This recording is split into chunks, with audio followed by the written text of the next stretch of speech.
How's it going, guys? My name is Zach with the Movie Castle, and today we're going to be taking a look at Hack/Closer. This is the very first thing collected in Omnibus 3, and really does serve to open up a whole new plot arc. Basically, the end of Omnibus 2 was the Reanimator crossover, and that was a big epic finale to the Jack Hack plot arc with Cassie's father. And after that, Cassie is left in a very dark place, and this story is very much a setup issue, and even though it's setup, it doesn't feel like boring maintenance or anything, and a large part of that is because we have some very interesting and dangerous stuff going on. While we're giving Cassie a bit of a time to breathe and collect herself, everybody else is going to be going on some wacky adventures.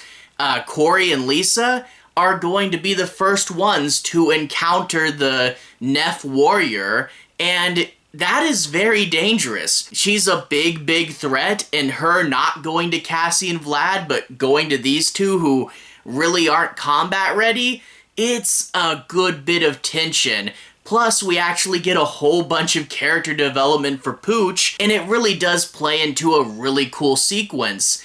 And then Vlad is going to come across a whole wide array of cameos in a really weird, strange, and bizarre adventure that will set up for another plot arc, but it is cool to see him coming across all these characters. I will say, Closer embodies 3 issues, and that third issue really does feel kind of like its own thing. It still is setup, and I guess we are putting all the setup together, but the third issue is like Cassie getting captured by the police and then running into this crazy cult, but it sets up a big important character that's going to be coming into the story now, and it really is cool to see this first encounter.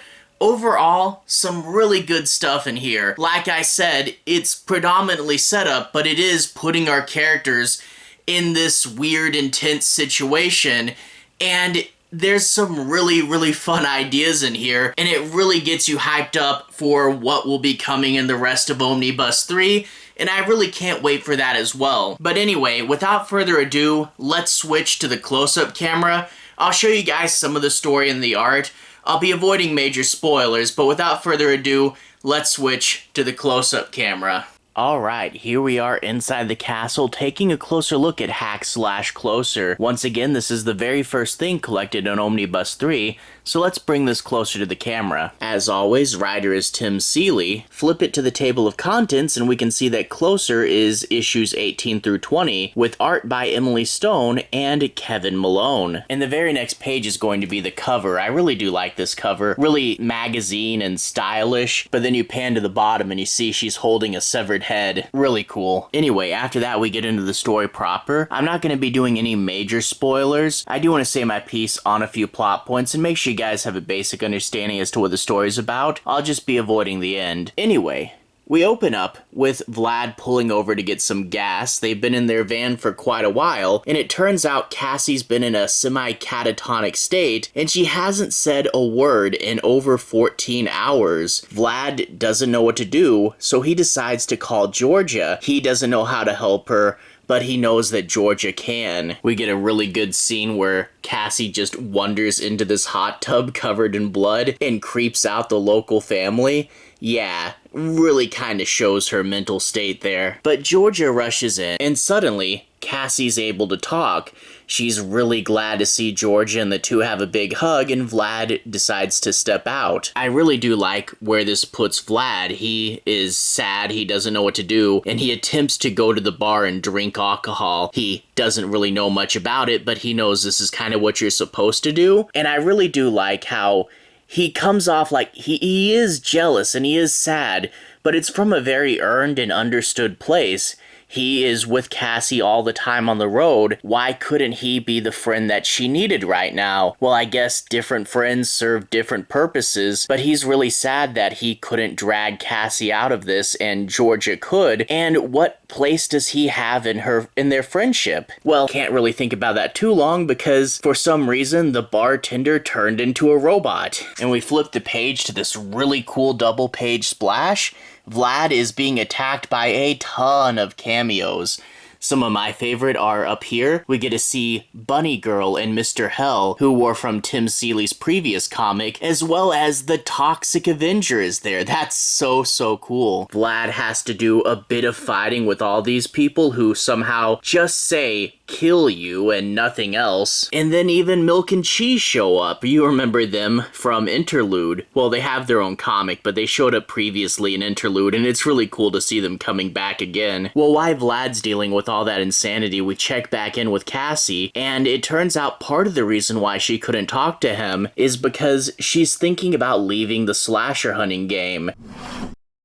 And if you guys know the ongoing thing with Cassie and Georgia, is Cassie's a slasher hunter and Georgia's a regular person. Could they ever have a life together? Well, if Cassie leaves, that might mean that Georgia actually wins. But one thing Cassie's worried about is if she does, what would Vlad do? I mean, this is one of the few circumstances in life where Vlad has a friend in a life. What would happen to Vlad if they tried to live a normal life?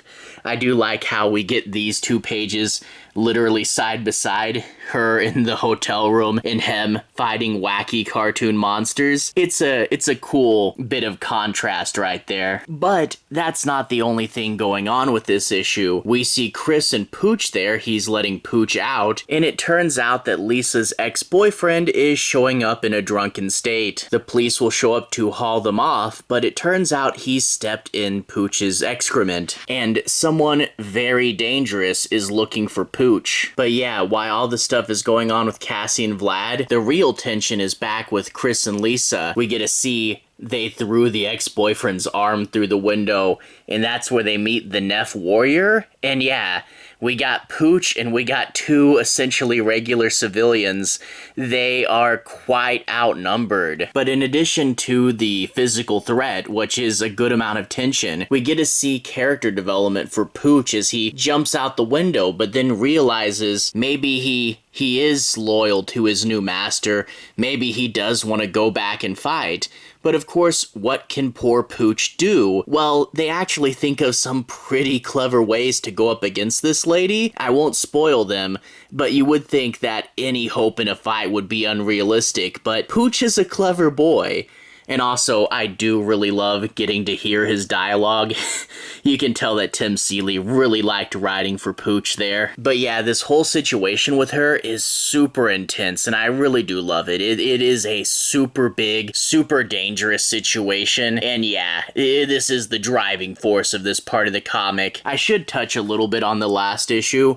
Like I said earlier, it does feel a little bit like its own thing, and it's kind of weird that it's included in Closer, but because of the things the psychic lady has said, Cassie does wind up going to jail for a little bit, but the police who take her away wind up getting shot, and when Cassie comes to again, she finds herself in the hands of a cult that worships slashers and wants to get their revenge on her. I do really like that camp counselor costume they put her in, and there's also a few funny slasher bait items that I can't really show here, but this is going to lead to introducing a new major character, and he's really interesting as well. Overall, Closer is definitely a big setup issue to this whole next plot arc of stories. It's a great place to begin Omnibus 3, and even though it is a lot of setup between the super fun cameos that Vlad has to fight, the really cool Neff Warlord, and that tense situation, and plus a whole bunch with Cassie's character, it doesn't really feel like just setup. It feels like a really good, well-developed story, and it really gets me wanting to read the rest of this omnibus really quick. Anyway, though, to everyone who's watched so far, thank you for watching. To everyone who's liked and subscribed, thank you. You really are helping the channel out. I'll leave a relevant playlist on the bottom. This should be my hack slash playlist. If you guys want to see more, you can click right there and see more. Anyway, have a good day. See you guys again very soon. Relevant playlist on the bottom. Have a good day now.